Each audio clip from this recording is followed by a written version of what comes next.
So, Iran is in crisis. Not just any crisis, a full-blown wave of nationwide protests. And for once, the government is admitting it's their fault. On January 1st, 2026, Iran's president Masoud Pezeshkian said something almost unheard of in Iranian politics. He said, "If people are dissatisfied, we are to blame. Not America, not anyone else. Our failures are the result of poor management." That's right, a top official openly blaming his own government for a country on the edge. He didn't stop there. He told ministries to engage with protesters, to recognize their right to demonstrate, and warned that ignoring the people could have spiritual consequences, quote, sending officials to hell. Now, Pezeshkian's words are striking because the Iranian president doesn't hold real power. Ultimate authority sits with Supreme Leader Ali Khamenei. So what we're seeing isn't a revolution at the top. It's a pressure release valve, a reformist trying to calm things without rocking the foundations of the theocracy. But to understand why this is happening, we need to go back a few days. The protests began on December 28, 2025. It started small, merchants in Tehran's bazaars striking over economic collapse. But it didn't stay small.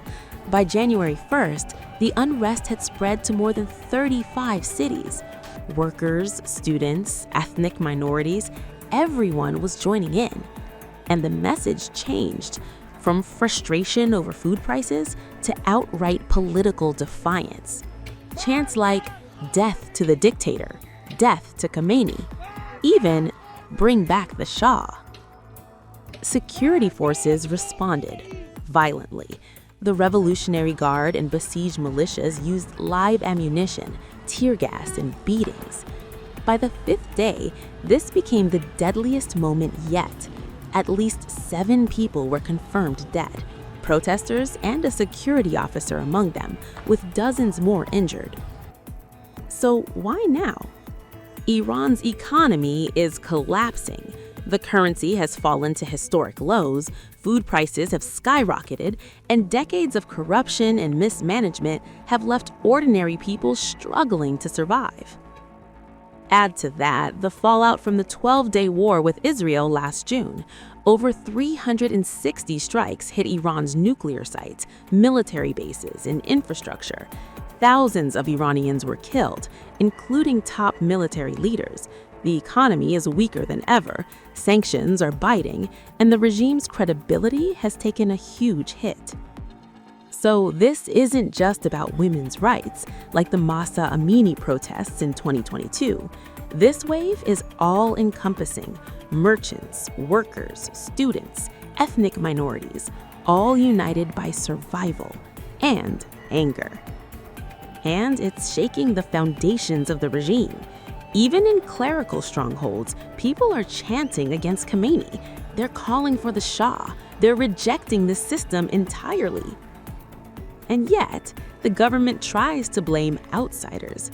Iranian officials say Israel's Mossad is behind the unrest. They point to online campaigns and public messages from Israeli intelligence, but analysts say foreign interference might exist, but the root cause is entirely domestic. So what does this all mean? Pezeshkian's rare admission shows the government knows it's losing control. The protests aren't millions strong yet, but their spread into small towns and minority areas is a clear sign that the regime's grip is weakening.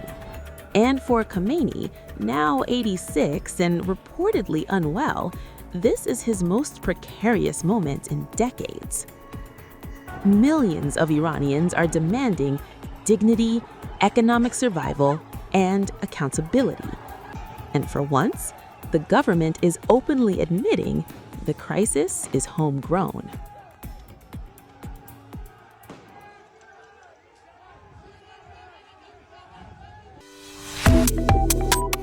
Subscribe to One India and never miss an update. Download the One India app now.